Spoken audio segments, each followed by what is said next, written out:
ஈஷா அறக்கட்டளை மற்றும் சத்குருவிற்கு எதிராக வெளியிடப்பட்ட அவதூறான வீடியோக்கள் மற்றும் கட்டுரைகளை நீக்குமாறு நக்கீரன் ஊடகத்திற்கு டெல்லி உயர்நீதிமன்றம் இடைக்கால உத்தரவு பிறப்பித்துள்ளது.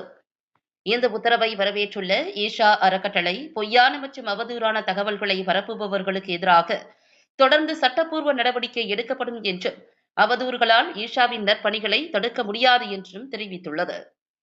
சத்குரு மற்றும் ஈஷா அறக்கட்டளையின் நற்பெயருக்கு களங்கம் விளைவிக்கும் வகையில் எவ்வித அடிப்படை ஆதாரமும் இன்றி நக்கீரன் ஊடகம் தொடர்ந்து மிகவும் அவதூறான, ஆபாசமான மற்றும் அருவருக்கத்தக்க வகையிலான செய்திகளை வெளியிட்டு வந்த நிலையில், ஈஷா அறக்கட்டளை சார்பில் கடந்த 2024ஆம் ஆண்டு டெல்லி உயர்நீதிமன்றத்தில் அவதூறு வழக்கு தொடரப்பட்ட நிலையில், இந்த மனு மீதான விசாரணை 2025ஆம் ஆண்டு டிசம்பர் மாதம் நடைபெற்றது.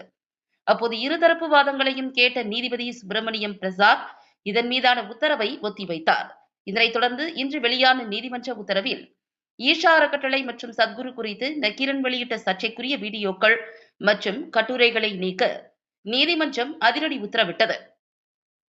இது தொடர்பாக ஈஷா அறக்கட்டளை வெளியிட்டுள்ள அறிக்கையில், டெல்லி உயர்நீதிமன்றத்தின் இந்த இடைக்கால உத்தரவை நாங்கள் மனதார வரவேற்கிறோம்.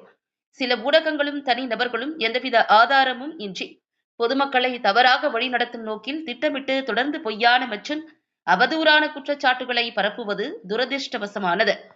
கடந்த 30 ஆண்டுகளுக்கு மேலாக ஈஷா அறக்கட்டளை உலகெங்கிலும் உள்ள கோடிக்கணக்கான மக்களின் நல்வாழ்விற்காகவும் சமூக மேம்பாட்டிற்காகவும் ஆழ்ந்த அர்ப்பணிப்புடன் பணியாற்றி வருகிறது.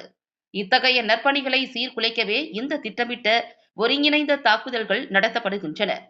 இதற்கு காரணமானவர்கள் மீது ஈஷா தொடர்ந்து தகுந்த சட்ட நடவடிக்கைகளை எடுக்கும் எனவும், எந்தவொரு அவதூறும் அல்லது திட்டமிட்டு பரப்பப்படும் தவறான தகவல்களும் மனித நலனுக்கான எங்களின் செயல்களை தடுத்து நிறுத்தாது என ஈஷா சார்பில் அறிக்கை வெளியிட்டனர்.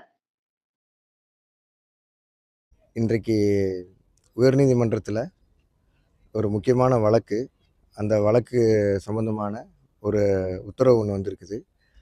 நக்கீரன் கோபால் அவர்களின் கீழ்த்தரமான ஆபாசமான பொய் பிரச்சாரங்களை தொடர்ந்து மேற்கொண்டு வந்த நிலையில், இது தொடர்பாக 2024ஆம் ஆண்டு டிசம்பர் மாதம் நாங்கள் ஒரு வழக்கு உயர்நீதிமன்றத்தில் தொடுத்திருந்தோம். அந்த வழக்கு சம்பந்தமாக தீவிர விசாரணையெல்லாம் நடைபெற்று கடந்த ஒரு ஆண்டுக்கு மேலாக விசாரணையெல்லாம் நடைபெற்று வந்தது. 2025ஆம் ஆண்டு டிசம்பர் மாதம் தொடர்ந்து 4 நாட்களுக்கு உயர்நீதிமன்றத்தில் ஒரு தீவிரமான விசாரணை நடைபெற்றது. அந்த விசாரணையின் முடிவில் இன்றைக்கி இன்ட்ரீம் ஆர்டர் ஒன்று கொடுத்துருக்குறாங்க. அதாவது அவங்க பத்திரிகை பிளாட்ஃபார்மில் போட்டிருந்த கிட்டத்தட்ட ஒரு 11 வீடியோக்கள் எல்லாமே அவதூறான வீடியோ. இது எதுக்குமே எந்த விதமான அடிப்படை ஆதாரமும் இல்லைன்னு சொல்லி டீட்டெயிலாக 4 நாள் டிஸ்கஷனுக்கு அப்புறம் அவங்களால எந்த விதமான ப்ரூஃபும் கொடுக்க முடியாததுக்கப்புறம் இன்றைக்கி ஒரு ஆர்டர் கொடுத்துருக்காங்க. இந்த 11 வீடியோவையும் இமீடியட்டாக எல்லா விதமான டிஜிட்டல் பிளாட்ஃபார்ம்லேருந்து நீக்கணும்னு சொல்லி கொடுத்துருக்குறாங்க.